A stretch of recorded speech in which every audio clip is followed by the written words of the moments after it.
हमारे प्रधानमंत्री महोदय कदम कदम पर झूठ का सहारा लेते हैं, तो उनके मंत्री भी अगर झूठ बोलें तो क्या बुराई है इसमें? कोई बुराई नहीं है। उनकी मजबूरी है, बोलना पड़ेगा।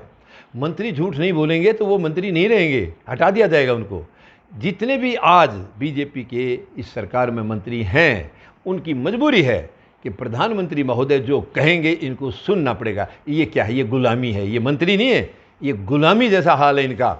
यानी प्रधानमंत्री महोदय गलत फैसले भी लें तो भी इन मंत्रियों को हाँ करनी पड़ेगी, उनको यस कहना होगा, नहीं तो मंत्री पद खोना होगा। ये प्रजातंत्र नहीं है। ये प्रजातंत्र में गलत के खिलाफ आवाज़ उठाने का सबका हक है। वो क्या हो गया? मंत्री है, उसी सरकार का मंत्री, तो क्या हो गया? गलत डिसीजन तो कोई भी ले सकता है, तो उसके खिलाफ आवाज़ उठाना ही देश का जो है भला है। यानी उस वक्त हम देशभक्त माने जाएंगे। और आवाज़ ना उठाना तो देशद्रोही है।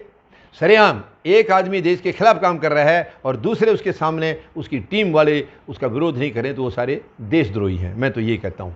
तो अभी कृषि मंत्री ने कहा है कि सरकार किसानों के लिए वचनबद्ध है, तो ये भी जुमला फेंक दिया इसने। अरे वचनबद्ध है तो ये 7-7.5 महीने होने वाले हैं, ये क्यों बैठे जा?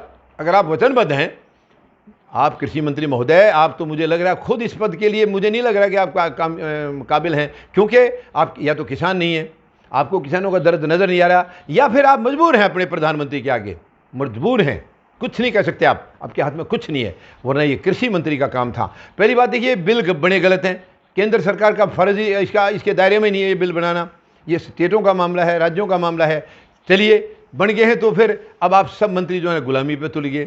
तो ये जो है ना, ये 24 घंटे झूठ बोलना। अगर आप, हाँ एक बात आपकी मैं मान सकता हूँ, आप सच कह रहे हैं, किसानों के प्रति आप वचनबद्ध हैं। क्योंकि किसान आप किसको मानते हैं? केवल 3-2 घराने, मुकेश अंबानी, अनिल अंबानी, गौतम अडानी, उनको आप किसान मानते हैं, उसके लिए आप वचनबद्ध हैं। ये बात आपकी सच है। अगर आपने किसानों के लिए बोला है तो हो सकता है अगर उनको मान रहे हो फिर तो आप वचनबद्ध हैं, फिर तो मैं आपकी बात मान गया हूँ। क्योंकि किसान आपकी नज़र में ये देशवासी नहीं है, जो सरहदों पर बैठे वो नहीं है।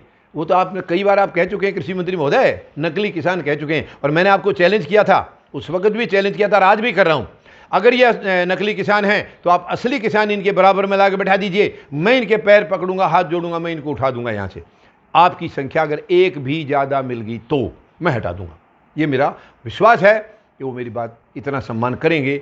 एक बुजुर्ग आदमी जब उनके सामने हाथ जोड़ के खड़ा होगा वो मान जाएंगे। लेकिन आप लाइए तो सही, आप अपने असली तो दिखा दीजिए, उनका असली का दर्शन तो करा दीजिए।